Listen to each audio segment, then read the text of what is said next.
के परम रसिक है तुमरुका जी, ध्यान दीजिए। इसलिए आज भी नियम है, जो नारी का गर्भ नहीं ठहरता,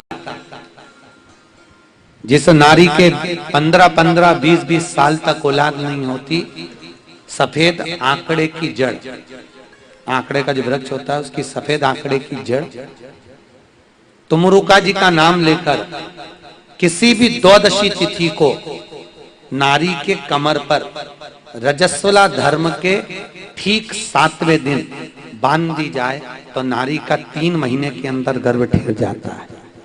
जिसको 20 साल तक भी औलाद नहीं है उसका भी गर्भ ठहर जाता है। तुमरुका जी का नाम लेकर बांधा जाए। आज भी नियम है, अगर डॉक्टर बोल रहे हैं कि ऑपरेशन से बच्चा होगा, 7 गुड़ की डली लीजिए छोटी छोटी सी और हाथ में रख लो, शंकर भगवान के ऊपर से 21 बार घुमाइए, तुमरुका जी का नाम लेकर, शिव जी को छुआ कर। जो नारी को हॉस्पिटल लेकर जा रहे हो जापे के लिए, डिलीवरी के लिए, अगर डॉक्टर ने बोला है ऑपरेशन से होगा, उस नारी को वो 60 डली थोड़ी थोड़ी कर कर खिला दीजिए। 60 डगली गुड़ खाते से नारी का जो प्रसव होगा वो ऑपरेशन से नहीं होगा, नॉर्मल जन्म लेगा बच्चा, ऑपरेशन से भी। यही तुमरुका जी का प्रमाण है। जो बच्चा रात्रि में गंदगी कर देता हो, सुसु कर देता हो बिस्तर पर, तो तुमरुका जी महाराज का स्मरण कर कर शंकर जी के ऊपर 1 कटोरी जल, उसमें थोड़ा गंगा जल मिलाकर शंकर को समर्पित कर दीजिए। नीचे 1 कटोरी लगाइए, उस कटोरी में उस जल को झेल लीजिए। शंकर भगवान के ऊपर से बेलपत्र उठाइए। जो बच्चा गंदगी करता हो, सुसु कर देता हो रात्रि में बिस्तर पर, या डरता हो या पढ़ाई में चित्त नहीं लगता हो, उस बच्चे को बेलपत्र खिलाकर उस पानी को पिला दीजिए, बच्चा गंदगी करना बंद कर देगा। तुमरुका जी के नाम का इतना प्रमाण होता है। वो तुमरुका सहज नहीं है।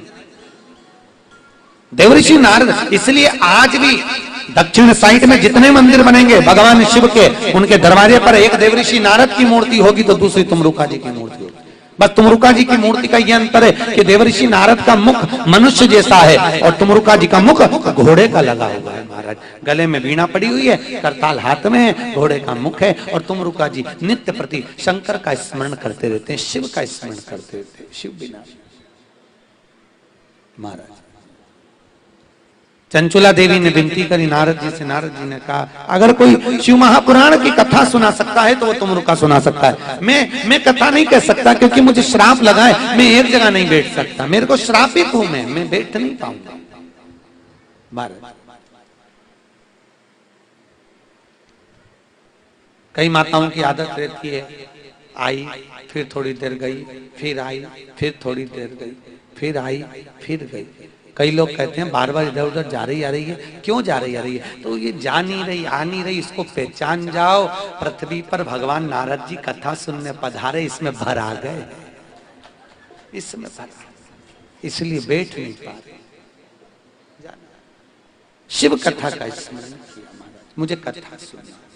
चंचुला देवी ने जैसे तुमरुका जी से कहा, तुमरुका जी बोले कथा तो कह दूंगा, मना नहीं है, पर बात एक है।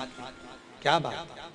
महाराज बात केवल इतनी सी है, कथा कहने में तकलीफ नहीं है, दिक्कत बस इतनी सी है कि मैं कथा आपको सुना तो दूंगा, पर कथा को एक जोड़ा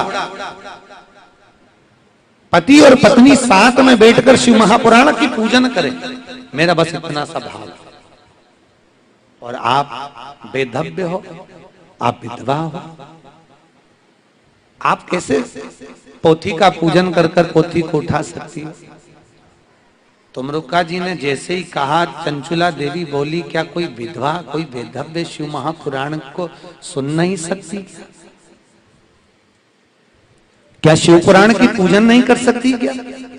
भगवान तुमरुका जी ने कहा नहीं, बेधव्य नारी भी अगर शिव पुराण को श्रवण करती है तो वह अपने पति के लोक को जाती है महाराज।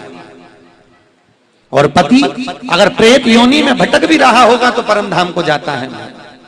पर पोथी को उठाने के लिए कोई सौभाग्यवती नारी हो, साथ में पूजन का क्रम हो, इसलिए क्योंकि ये शिव महापुराण अखंड सौभाग्य देने वाली है। अगर कोई नारी श्रवण करती है उसकी अखंडता प्राप्त होती है। विधवा नारी भी सुनती है तो वो पति के लोक को जाती है महाराज, उसकी भी अखंडता धारण होती है महाराज। ऐसी शिव महापुराण की कथा। चंचुला देवी आंखों में जल भरकर चली गई। पार्वती ने पूछा अब क्यों मौन हो गई, अब तो चुप होकर क्यों बैठी है, हुआ क्या तेरे को, क्या हो गया, क्या बात है। चंचुला देवी कहती है तुम रुका जी तो करें कि कथा सुनने के लिए, पूजन के लिए एक जोड़े की जरूरत है, यजमान किसको बनाया जाए, किसको यजमान बनाए, तो भगवान। पार्वती जी बोली तो यजमान ढूंढने जाने की जरूरत क्या है, शंकर की कथा है, शंकर ही यजमान बने। शिव पुराण का यजमान कौन, भागवत जी का यजमान था राजा परीक्षित, एक राजा। राम कथा का यजमान था काशी नरेश। विष्णु पुराण के यजमान थे श्री भगवान नारायण। शिव महापुराण का यजमान कौन, स्वयं भगवान विश्वनाथ भोलेनाथ। चंचुला देवी तुम चिंता मत करो, तुम भगवान शिव की आराधना करो। चंचुला देवी ने भगवान शंकर की आराधना करी, शिव के चरणों का स्मरण करा, बाबा भोलेनाथ जी से विनती करी, ओम नमः शिवाय, ओम नमः शिवाय, हर हर भोले नमः शिवाय, ओम नमः शिवाय, ओम नमः शिवाय। भाव से बोलिए चंचुला देवी के साथ लग गए भगवान शंकर और पार्वती को तैयार होने में। कितने दिन, अब सोचो कितने तैयार हुए हो, 16 दिन भगवान शंकर और पार्वती को तैयार होने में लग गए। तैयार होकर शिव और पार्वती जब सामने आए, देवऋषि नारद और तुमरुका जी खड़े होकर बोले वाह भोलेनाथ, आपके इस स्वरूप का दर्शन हम पहली बार कर रहे हैं भोलेनाथ, कि सिर पे पाग बंधी है, गले में माला धरी है, पांव में कंगना पहने हो और मस्तक पर तिलक लगा हुआ है, कानों में कर्ण फूल पहने हो भोलेनाथ। और पार्वती जी आप तो हमेशा फूल के जेवर पहनती थी, आज आपने जो आभूषण धारण करे हैं, नाक में नथनी, सिर पर बोर, सुंदर मस्तक पर बेंदा, कानों में झुमका, गले में हरवा, कमर में तगड़ी, पांव में पैजनिया, हाथ में चुड़ला, बाजू में भुजबंद और होठों पर लाली, मस्तक नैनों में सुरमा, माँ आपका ये स्वरूप पहली बार देखा है। नारद जी ने कहा भोलेनाथ आपका शिव पुराण सुनने जाने वाला स्वरूप पृथ्वी पर पूजा जाए, बस इतना चाहते हैं। शंकर भगवान ने कहा तथास्तु, तथास्तु। भगवान भोलेनाथ बोले पार्वती और हमारा ये स्वरूप ईसर जी और गोरा जी के नाम से, गणगौर के नाम से पृथ्वी पर पूजा जाएगा। आज भी 16 दिन की ईसर जी गोरा जी, 16 दिन की गणगौर पृथ्वी पर होती है। यहाँ पर भी होती होगी, मुंबई में भी लोग हैं, अभी मनाते हैं। 16 दिन की ईसर जी गोरा जी पूजाती है। 16 दिन माता पार्वती और शिव ने तैयार होते, तो 16 दिन पार्वती तैयार हुई तो 16 श्रृंगार हुए, और 16 दिन भगवान शंकर ने श्रृंगार करा तो हिंदू धर्म के 16 संस्कार हुए। कोई पूछे कि 16 संस्कार कहाँ से चालू हुए, तो आपको बताना चाहिए कि शंकर जी के श्रृंगार करने से 16 श्रृंगार हुए, 16 संस्कार हुए। पार्वती के श्रृंगार से 16 श्रृंगार और शिव के श्रृंगार से 16 संस्कार। बड़ा सुंदर, इतना सुंदर रूप रखकर भोलेनाथ और पार्वती शिव महापुराण की कथा में आ रहे हैं। जोरदार ताली बजाएं। शंकर और पार्वती ईसर जी और गोरा जी बनकर पधार रहे हैं। एक भी पुराण में नहीं लिखा कि धर्मपति, पर तुम्हारे नाम के आगे वेद व्यास जी ने तुरंत लिख दिया धर्म। अरे बोलो तो जल्दी बोलो, धर्म। अच्छा इनके नाम के आगे क्यों नहीं लिखा, इनने कौन सा बुरा काम कर दिया जो वेद व्यास जी ने इनके नाम के आगे कहीं नहीं लिखा। नहीं, अगर हो सकता है बसई में कहीं का महाराज आके बोल गया धर्मपति, हो सकता, भूले से कहीं का बोल दिया। इनके नाम के आगे कहीं वेद व्यास जी ने किसी पुराण में किसी शास्त्र में कहीं नहीं लिखा धर्मपति का संबोधन, पर आपका संबोधन धर्म पत्नी से लिखा है। क्यों लिखा? क्योंकि वेदव्यास जी को मालूम था अगर परिवार को चलाना है, घर को संभालना है, बच्चों को बड़ा करना है, पत्नी परिवार को संभालने के लिए दुकान पर बैठेगा, सर्विस में जाएगा, नौकरी में जाएगा, तो झूठ बोलना पड़ेगा, कपट करना पड़ेगा, छल करना पड़ेगा, बेईमानी करना पड़ेगा, प्रपंच करना पड़ेगा, सब कुछ करना पड़ेगा। इसलिए इनके नाम के आगे धर्म नहीं लिखा, पर कहा ये छल भी करेगा, बेईमानी भी करेगा, कपट भी करेगा, चोरी भी करेगा, निंदा भी करेगा, सब कुछ करेगा अपने परिवार को चलाने के लिए, पर ये कमाई कर कर लाकर किसको देगा? अरे बोलो तो, धर्म पत्नी को। तो तुम्हारे नाम के आगे धर्म इसलिए लिखा कि ये तो अधर्म करेगा पर कमाई करके तो तुमको देगा, तुम उस कमाई में से थोड़ा सा निकालना और पति की कमाई का निकाल कर थोड़ा सा शिव महापुराण में लगा देना, तो पति को भी बेकुंठ ले जाना और खुद भी चले जाना तुरंत। पर माताओं ने उसकी कमाई का निकाला तो सही, पर सब लगा यही बात डेंटिंग पेंटिंग में, सब डेंटिंग। अच्छा, कभी कभी मेरे को बहुत आश्चर्य होता है, आपको भी होता होगा जरा। मेरे को एक बात समझ में आज तक नहीं आई, माताएं पार्लर जाती है 3 घंटे तक एक जैसी बैठी रहे, मुंह पे पकड़ क्या पोत पोता के, और ऊपर से वो ककड़िया धर दे। 3 घंटे से बैठी बा, और मोबाइल भी स्विच ऑफ, और अगर बज भी जाए और पार्लर वाली बोले बज रही है जी जी तुम, और ऐसी बैठी 3 घंटे ना हाथ हिलाया ना पांव हिलाया। मेरे को आज तक समझ में नहीं आया वह पार्लर वाली बाई की लीला कि माँ ना तो माताएं मुंह हिलाए, ना हाथ हिलाए, ना पांव हिलाए, और 3 घंटे माताएं कथा में बैठे उतनी देर में सारे आसन लगा ले बाबा रामदेव के, पूरे आसन। हमारे अभी तक समझ में नहीं आया कि मेरे को, और पार्लर वो भी और पार्लर ये भी, बस अंतर इतना है उस पार्लर में बाहर का श्रृंगार होता है, उससे पति रीत जाता है, और एक पार्लर ये शिव महापुराण का जिसमें आत्मा का श्रृंगार होता है, परमात्मा रीत जाता है। पार्लर तो ये भी है, बस अंतर इतना सा, ये आत्मा का वो बाहर का। पर जीजियो तुम्हें समझ में आ जाए तो मुझे जरूर बताना, वो वसई वाली बताना जरूर, ऐसा क्या चमत्कार है वह पार्लर के अंदर की एक जैसी बैठी है। अच्छा, माताओं के पास में भी उस समय पे बड़ी फ्री रहती है, 1 घंटे तक पहले पेंसिल से लाइन खींचे, फिर वहां में डब्बा भरे, फिर डब्बा भरे, इतना घंटा भर उसमें बर्बाद करे, उससे अच्छा एक बार पोत पुता के। इसलिए तो कहते हैं ओल्ड इज गोल्ड, पुराने जमाने की जो माता है ना वो कोई श्रृंगार विंगार नहीं करती, फिर भी देखना भगवान की इतना भजन करती है, इतना भजन करती है कि उसको पार्लर जाने की जरूरत ही नहीं पड़ती, शंकर जी खुद उसका श्रृंगार कर देते हैं। आप रूप और बूढ़ी बूढ़ी माताएं, बुजुर्ग माताएं, एक बहू तैयार हो और एक बूढ़ी माता तैयार हो, होती है हमारे उधर, तुम छठ पे या तीज पे या हरताली का तीज, या वो एक और आता ना व्रत जिस दिन पति का मुंडा देखती, हाँ करवा चौथ का दिन, जब माताएं तैयार होती है ना, बहू को तैयार होने में 2 घंटा लगे, और बूढ़ी बूढ़ी माताएं ऊंचे ऊंचाए बाल पे कंगा फेर फुरा के और जल्दी से एक हाथ में ऐसी लिपस्टिक निकाल पोत पुता के, आंख में काजल लगा के जो निकल के जाए, तो बहू का तो आधी जान जल जाए, डोकरी के देख कितनी जोरदार लग रही, और बहू 4 घंटे से तैयार हो रही, वह बेसी की बेसी धरी ले। उपासना है, साधना, भजन है, चित्त वृत्ति है, भगवत चित्तानंद, चित्त को आनंदित करने वाला भगवान का भजन जो किया।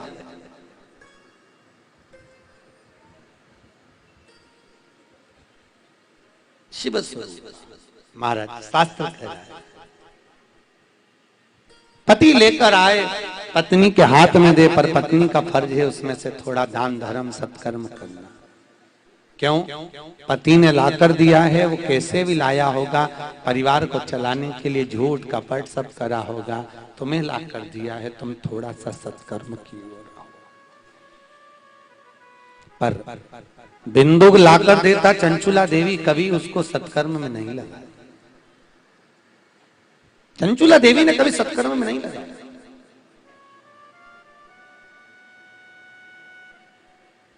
अब एक दिन बिंदु को चोरी करने के लिए गया,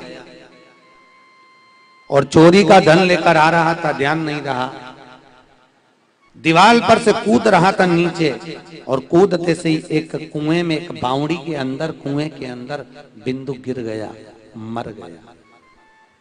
शिव महापुराण की कथा कहती है 3 तरह से मरे हुए व्यक्ति को स्वर्ग नहीं मिलता। शिव पुराण कह रही है तीन तरह से मरे हुए व्यक्ति को कभी वैकुंठ नहीं मिलता, कभी स्वर्ग नहीं मिलता, कभी उसका मोक्ष नहीं होता। पहला, पानी में डूबकर मरे हुए मनुष्य का मोक्ष नहीं होता, मुक्ति नहीं मिलती, वैकुंठ नहीं मिलता। दूसरे नंबर का, सर्प के डसे से मरे हुए व्यक्ति को मोक्ष नहीं मिलता। और तीसरा, स्त्री के हाथ से, नारी के हाथ से मरे हुए व्यक्ति का मोक्ष नहीं मिलता। महाराज, तीन तरह से मरे हुए व्यक्ति को कभी स्वर्ग नहीं मिलता, मोक्ष नहीं मिलता, वो प्रेत की योनि में पड़ा रहता है। ये शिव महापुराण की कथा में लिखा, विद्वेश्वर संहिता की पड़ा। अब बिंदु पानी में डूबकर मरा तो मरने के बाद उसको मोक्ष नहीं मिला। या तो व्यक्ति मरे तो स्वर्ग चले जाए या मरने के बाद नरक चले जाए। पर अगर बीच में लटकता रहे, न स्वर्ग न नरक, तो वो प्रेत की योनि होती है, प्रेत की योनि। प्रेत, अब प्रेत योनि में पड़ा हुआ है, भटक रहा है। चंचुला देवी बेधव्य हो गई, विधवा हो गई, सारा कर्म कर दिया, दान भी करा। अब मरने के बाद जो दान दिया वो तो आपको मालूम ही है, सब दिया। खूब करते हैं लोग मरने के बाद, बामन भी जिमाएं, मरने के बाद गीता जी भी दें, सैया दान भी करें, सुख सेज भी करें। पर शिव महापुराण की कथा में वेद व्यास जी ने लिखा, मृत्यु के बाद में दिया वो एक अपनी जगह पर है, पर जीते जी दिया वो एक अपनी जगह पर है। सांस जिंदा है, जीते जी तुम गुलाब जामुन खिलाओगी, खीर खिलाओगी, पूड़ी खिलाओगी तो वो आशीर्वाद देगी। मरने के बाद उसका फोटो रख के पटे के ऊपर, चौरंग पर, चौकी पर खीर पूड़ी खिलाओगी तो क्या सास आशीर्वाद दे रही है? अरे बोलो तो जी जी। नहीं दे रही। क्या मतलब?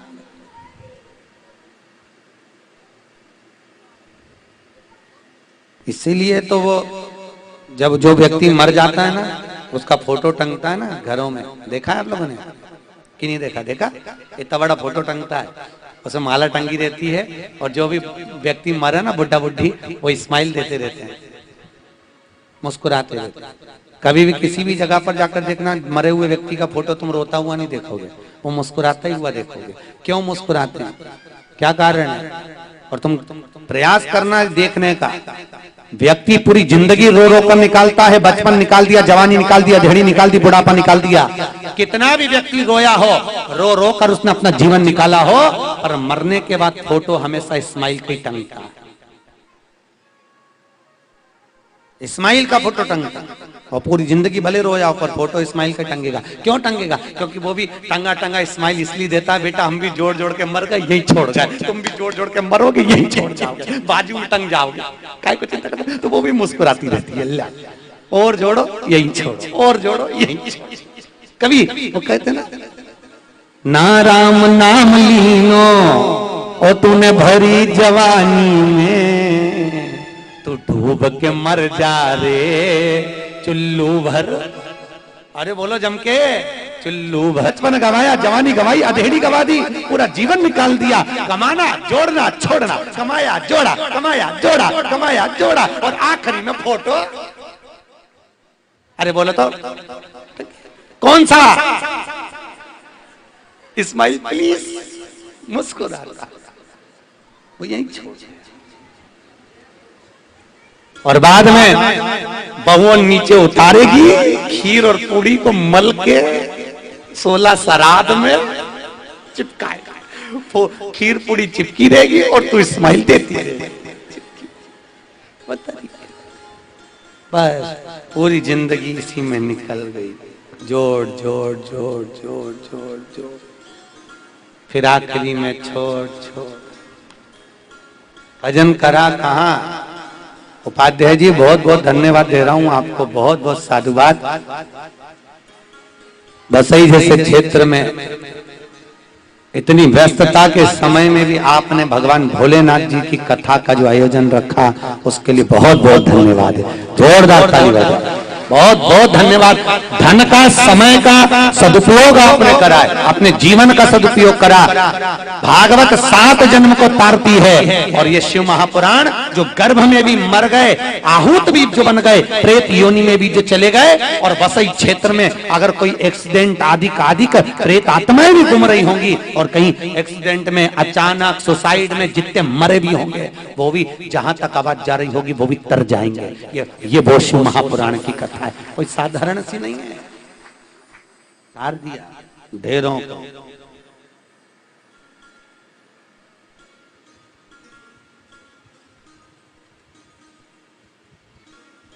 चित्तवृत्ति। और आपसे भी निवेदन है, जितने लोग यहाँ कथा सुनने बैठे हैं, बड़ी करुणा करिए भोलेनाथ जी ने जो आपको शिव पुराण की कथा मिली है, घर पे कह देना सबको। अभी जाओ नहीं रात्रि को, उनको भी कह देना, समझ गए? और छोरा छोरी से भी कह देना 4 बजे से 7 बजे तक का टाइम मेरा और पूरा दिन भर का टाइम तुम्हारा। और वो के कि घर में रोटी कौन बनाएगा? सब बन जाएगी। क्या हम रोटी बनाने के लिए ही पैदा हुए केवल कि पोछा लगा, झाड़ू लगा, रोटी बना, खाओ पियो फिर सो जाओ, फिर कपड़े धो लो, बर्तन धो लो, ये कर लो, केवल इसी के लिए पैदा हुए क्या? भगवान का भजन नहीं करें? माँ के गर्भ से जब जन्म हुआ, बच्चा उल्टा लटका हुआ था, दोनों मुष्टिकाएं बंद थी। भोलेनाथ जी से विनती करी, हे शिव, हे शंकर, हे भोलेनाथ, हे ठाकुर, हमारा जन्म दे दे, हम भजन करेंगे, भजन करेंगे, भजन करेंगे। इसलिए बच्चे की दोनों मुष्टिकाएं बंद थी, क्योंकि वो संकल्प करता है भजन करेंगे, भजन करेंगे। और जैसे ही गर्भ से बाहर निकला, मैं तो भोजन करूंगा, भोजन करूंगा, भोजन करूंगा। भजन गायब हो गया, भोजन चालू हो गया। 3 बार भोजन, भजन 1 बार, और उसमें भी उलझन आती है बार। कह देना साहब। और जिनके फोन 4 बजे से 7 बजे तक आते हैं, उनको भी फोन करके बोल देना आज तो लगा दिया है, अब 7 के बाद लगाना या 4 के पहले लगाना। मैं जा रही, क्या कहाँ जा रही? मैं तो चली वृंदावन राणा, मेरे तो भाग जगे, राणा जी तेरे मेलों में आग लगे। मैं कहीं करी, हम कब तक संभालें? और कई लोग कहते हैं महाराज अब घर तो देखना पड़ता है। घर तो कई माताओं की, कई बुजुर्ग माताओं की बड़ी आदत रहती है। कई माताएं छाती ठोक के वो तो मैं जिंदा हूं इसलिए घर चल रहा है, जिस दिन में मर गए क्या बोलती है, आटे दाल का भाव मालूम पड़ जाएगा।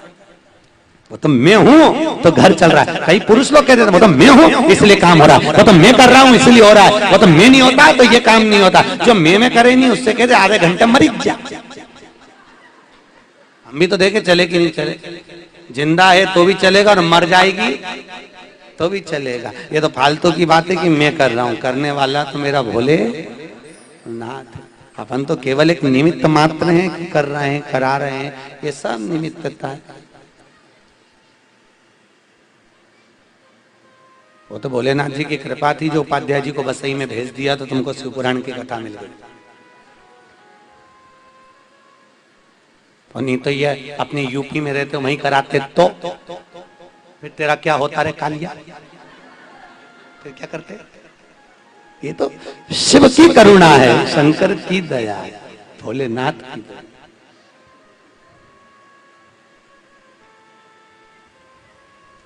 और उसकी करुणा बिना जीवन में कुछ नहीं है। और इसलिए हम बार बार कहते हैं कथा में जाओ तो अकेली मत जाओ कभी भी।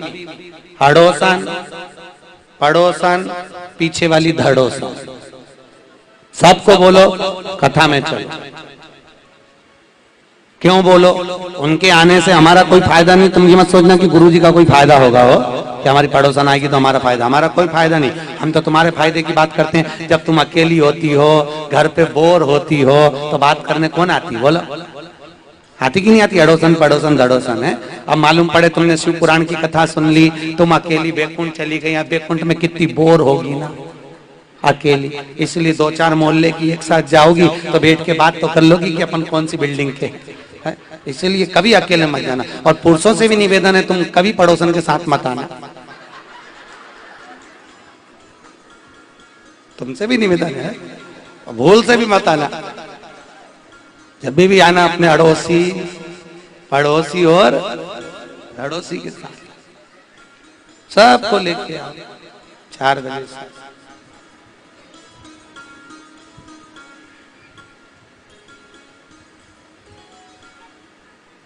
और जितने लोग यूट्यूब फेसबुक के माध्यम से कथा को लाइव सुन रहे हैं उनसे भी निवेदन है, अकेले ना सुनिए, सबको लिंक भेजते जाओ कथा का रसपान। बाद में कथा चैनल पर तो आएगी, पर अभी यूट्यूब और फेसबुक पर भी लाइव चल रही है, उसका रसपान करिए, अपने जीवन को आनंद, जीवन को सार्थक कर। शास्त्र कह रहा है, चंचुला देवी ने निवेदन किया, वेदव्य हो गई, विधवा हो गई, करूं क्या, सब कर्म कर दिया, पति को मोक्ष नहीं मिला, मुक्ति नहीं मिली।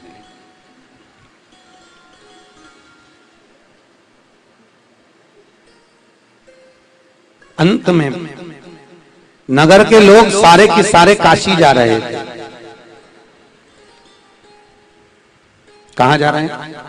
काशी। अभिमुक्त नगरी है काशी। कौन सी नगरी है? अभिमुक्त। काशी की नगरी अभिमुक्त नगरी। पूरी दुनिया में, पूरी पृथ्वी पर केवल एक काशी ऐसी है जो कभी नष्ट नहीं होती। सत्य युग में भी काशी थी, त्रेता में भी काशी थी, द्वापर में भी काशी थी, और कलिकाल में भी काशी है। और कलयुग पूरा नष्ट हो जाएगा, पृथ्वी फिर नष्ट हो जाएगी, पर काशी अपनी जगह पर स्थिर की स्थिर अभिमुक्त है। काशी कभी नष्ट नहीं हुई। माता पार्वती जी ने 2 वर मांगे थे भगवान भोलेनाथ जी से।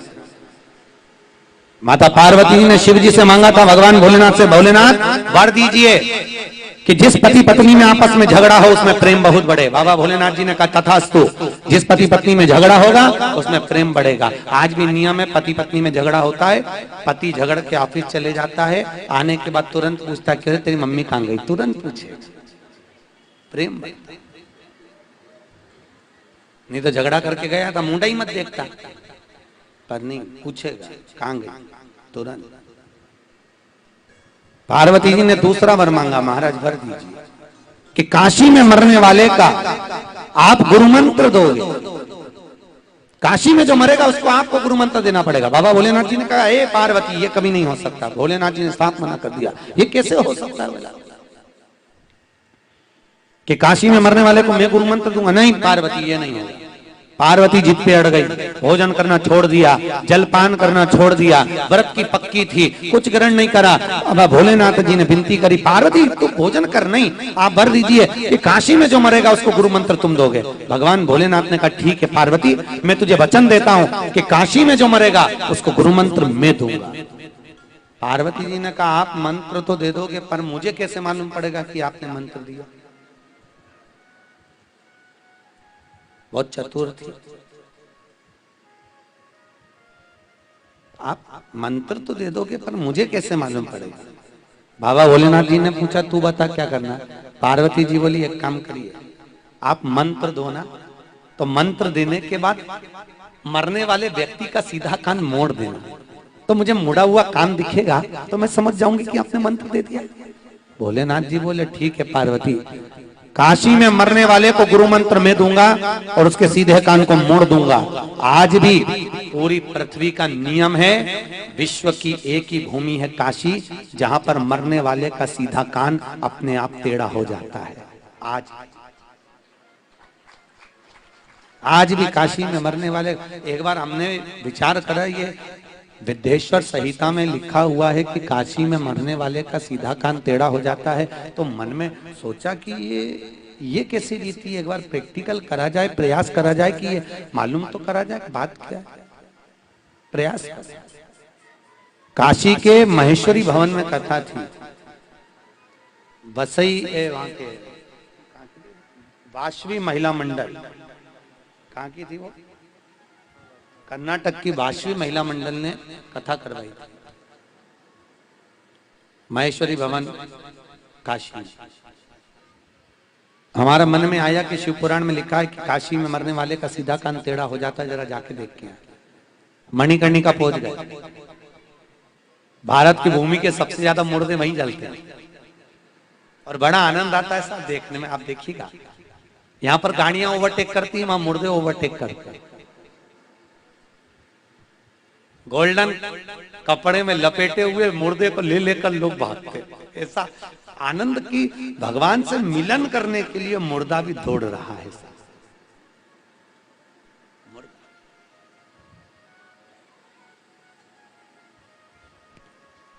पूरी दुनिया में मुर्दा जलाने के लिए चंडाल बैठता है। वो गरीब सा लगता होगा, पर मणिकर्णिका के घाट पर जो चंडाल झोपड़ी के अंदर बैठकर मुर्दा जलाता है, वो 7 करोड़ रुपए की ज्वेलरी पहनकर बैठकर मुर्दा जलवाता है। पूरी दुनिया में एक ही है काशी, 7 करोड़ का जेवर पहनकर चंडाल बैठता है मुर्दा जलाने के लिए।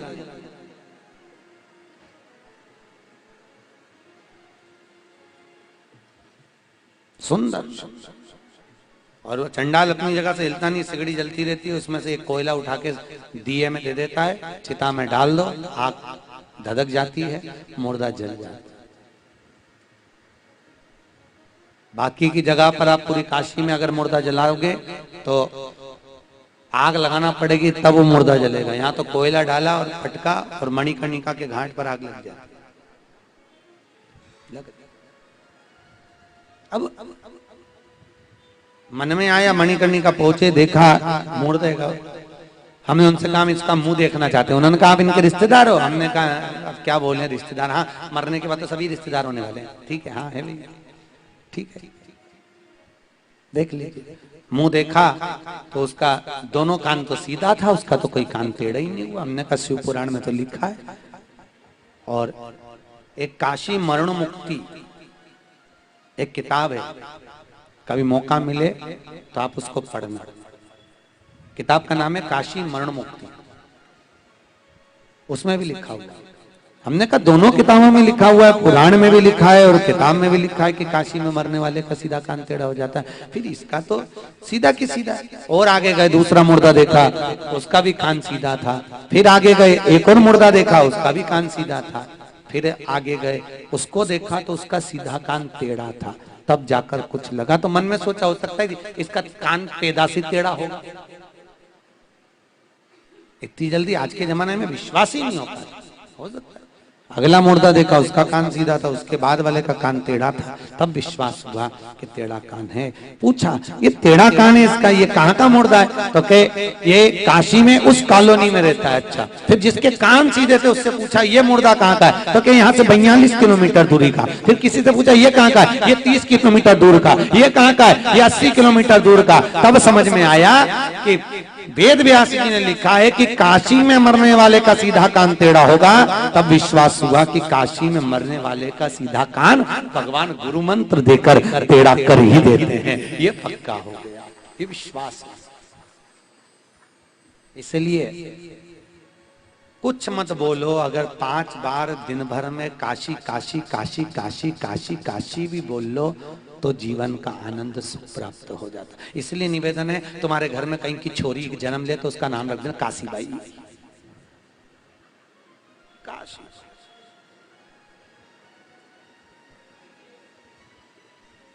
काय हंस रहे हो? कहा दिक्कत? काशी बोलने में क्या दिक्कत? बोलो काशी काशी 5 बार। काशी काशी काशी काशी 5 बार बोल लेने पर जीव आनंद सुख की अनुभूति करता है।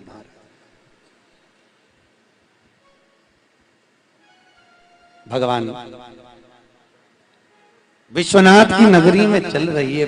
चंचुला देवी को मालूम पड़ा कि पूरे गांव के लोग, नगर के लोग आज सबके सब काशी जा रहे हैं, तो मैं भी चलती हूँ। और चंचुला देवी काशी जाने के लिए आतुर हो गई सारे गांव के लोगों के साथ। पर इसका मन कहीं दर्शन में नहीं था, इसका मन तो शॉपिंग करने में लगा रहता था। ये खरीद लो, वो खरीद लो, ये ले लो, वो ले लो। अब इसने सोचा चलो काशी चलते हैं, काशी में वस्त्र अच्छे मिलते हैं, वस्त्र ले लेंगे। काशी गई, दर्शन करने के भाव से नहीं गई, वस्त्र खरीदने के भाव से गई। पहुंची, जैसे ही बस से नीचे उतरी, गाड़ी से नीचे उतरी, जैसे ही जिस वाहन से नीचे उतरती है, छकड़े से नीचे उतरती है, और काशी में तीर्थ करते समय छकड़े से नीचे उतरकर वो चंचुला देवी जब भ्रमण के लिए गई, एक पीपल के वृक्ष के नीचे एक संत बैठकर शिव महापुराण की कथा कह रहे थे। चंचुला देवी का चित्त उस कथा में लग गया। थोड़ी देर बैठी, बस थोड़ी देर बैठी तो मन लग गया। शिव पुराण का एक नियम है, आप आकर जब तक नहीं बैठोगे आपका मन नहीं लगेगा। आप शिव पुराण में 5 मिनट बैठ गए तो आपका मन अपने आप लगने लगेगा कि शिव पुराण सुनना है मुझे, मेरे को धारण करना है। शिव पुराण का नियम है। बैठ चंचुला देवी जैसी शिव पुराण में बैठी, कथा में चित्त लगा, वृत्ति लगी, मन लगा, दर्शन करने काशी विश्वनाथ का गई। दर्शन कर कर आज स्नान करने के लिए गंगा जी में गई और गंगा जी में स्नान करा। स्नान कर कर सीढ़ियां चढ़ रही थी, चढ़ते ही सीढ़ी पे से नीचे लुढ़क गई, पांव फिसल गया, चंचुला देवी के प्राण छूट गए। उसी काशी में चंचुला को भगवान शंकर ने गुरु मंत्र प्रदान कर दिया और वो भगवान के धाम में पहुंच गई। माता पार्वती जी की सहेली बन गई, सखी। चंचुला देवी पार्वती जी की सखी बनी। अब पार्वती जी की सखी बनी, बहुत चुप रहती, एकदम मौन। अब दो सहेली, एक बहुत बोले और एक जो चुप रहे, तो बेचारी को चुप देख कर बोलने वाली 50 बार पूछ लेती थी, दुख क्या है? तो मुंडा से बोल तो सरी, ऐसी बैठी रहती धापों की बाई की तरह, कुछ मुझसे बोल। बात क्या? नियम है भगवान के मंदिर में, तीर्थ में, कथा में, सत्संग में कभी भी मुंह उतार कर मत बैठो। कहां कहां? मंदिर में, सत्संग में, कथा में, कीर्तन में, स्मरण में मुंह उतार। कई लोगों की आदत रहती है सिर पे पल्लू डाल के। भगवान भी सोचता काय को आ गई, इससे तो घर ही बैठी रहती, अच्छी लग रही, क्यों आई है? कभी भी कथा में जाओ, सत्संग में जाओ, चेहरे पर प्रसन्नता होना चाहिए। मालूम पड़े तुम किसी के घर जाओ, एक छोटा सा प्रयास करना, किसी के घर जाओ और वहां जाकर सब लोग हंस रहे हैं, मुस्कुरा रहे हैं और तुम ऐसी उसके घर में चुपचाप बैठी, तो घर के लोग क्या समझेंगे? आई काय को ऐसा मुंडा बना के बैठी फालतू का। तो भगवान शंकर को भी लगे तुम शंकर जी की कथा में पहुंची शिव महापुराण में और ऐसा मुंह बना के बैठी रही, तो भगवान शंकर बोले काय को आ गई, इससे तो घर ही अच्छी थी, यहाँ आई है तो थोड़े अच्छे से रह ले, जितने दिन रहे, भले 1 घंटा बैठ, आधा घंटा बैठ, मेहमानी करने आई है तो थोड़ा अच्छे से रहे, धापों की बाई की तरह मत बैठे से।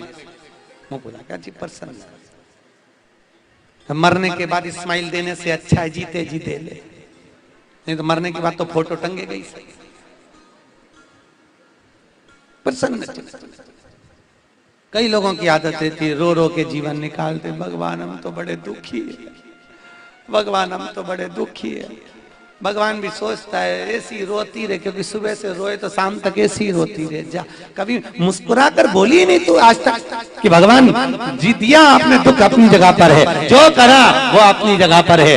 फिर भगवान दुख भी आए तो आप संभालना और सुख भी आए तो आप संभालना। प्रसन्न लगोगे तो दिन भर में सरस्वती एक बार मुंह से जरूर निकलती है, भगवान हमेशा प्रसन्न ही रखेगा। और अगर ऐसा मुंडा उतार के बैठे रहेगी तो भगवान भी कह देगा ऐसी रह जा।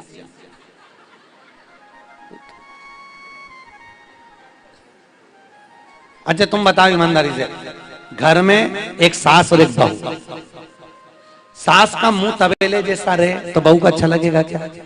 और अगर बहू का मुंह तबेले जैसा रहे तो सास को अच्छा लगेगा क्या? अरे बोलो तो सही। माँ बाप, बच्चे प्रसन्न रहेंगे तो माँ बाप प्रसन्न रहेंगे। अब ये जगत का बाप, ये जो आसपास में बैठे हैं ना, इधर भी बैठे हैं, तो इनका भी बाप यही है। ये जगत का बाप कौन?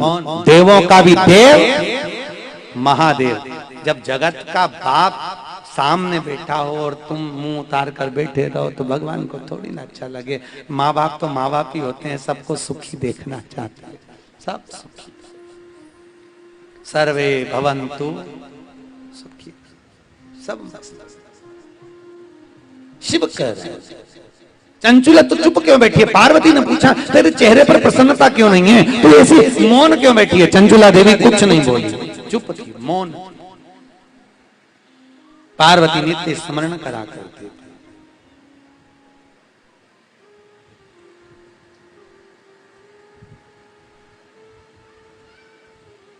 पार्वती दिन रात भगवान शंकर की आराधना में लीन रहती थी। दिगंबरा दिगंबरा काशी विश्वनाथ बोलो दिगंबरा बोलो। करी चंचुला देवी को मौन देखकर पार्वती जी ने फिर प्रश्न किया, तू चुप क्यों बैठी है, तू कुछ बोलती क्यों नहीं? कुछ तो कहे। तेरे चेहरे पर प्रसन्नता नहीं है चंचुला, तेरे चेहरा उतरा हुआ है, तू क्या चाहती है बता। चंचुला देवी कहती है मेरा पति प्रेत योनि में पड़ा हुआ है और मैं यहाँ पर स्वर्ग का भोग भोग रही हूं, ये ठीक नहीं लगता है। पार्वती जी बोली तो उसमें कौन सी बड़ी बात है, एक काम कर,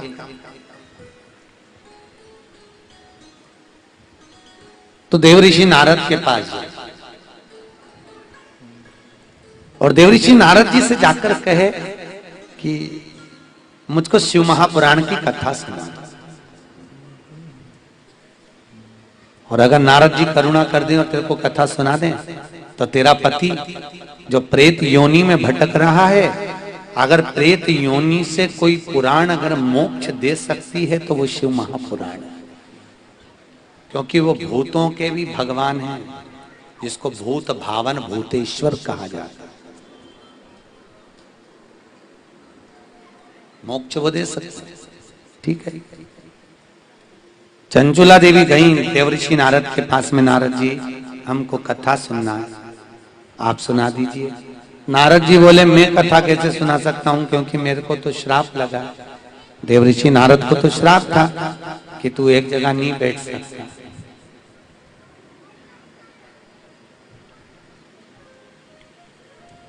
कई लोग कहते हैं महाराज जी क्या नारद आज भी कथा सुनने के लिए आते हैं? हमने कहा आते हैं, तो क्यों उनको पहचान कैसे जाएंगे कि नारद जी आए कथा में? तो हमने कहा पहचानने के लिए वेदव्यास जी ने लिखा तो है कि नारद जी को दक्ष प्रजापति का श्राप लगा है कि नारद तू एक जगह नहीं बैठ सकता, तो नारद को पहचानना सर महाराज नारद जी को श्राप, तुम बैठ नहीं सकते एक जगह, और श्राप दिया है महाराज। इसलिए देवर्षि नारद कह रहे हैं कि मैं कथा का रसपान नहीं करा सकता, क्योंकि मुझे श्राप लगा हुआ है, मैं कथा कैसे। हाँ एक काम हो सकता है, क्या? मेरा मित्र है तुम्बरुका, क्या नाम है उसका? तुम्बरुका, वो कथा कह देगा। भगवान शंकर की शिव महापुराण की कथा तुम्बरुका जी ने बाची है। शंकर जी के मंदिर में साउथ में आप किसी भी शिव मंदिर में जाएंगे, या मुंबई में भी साउथ का कोई मंदिर बना हो, तो उस मंदिर के दरवाजे पर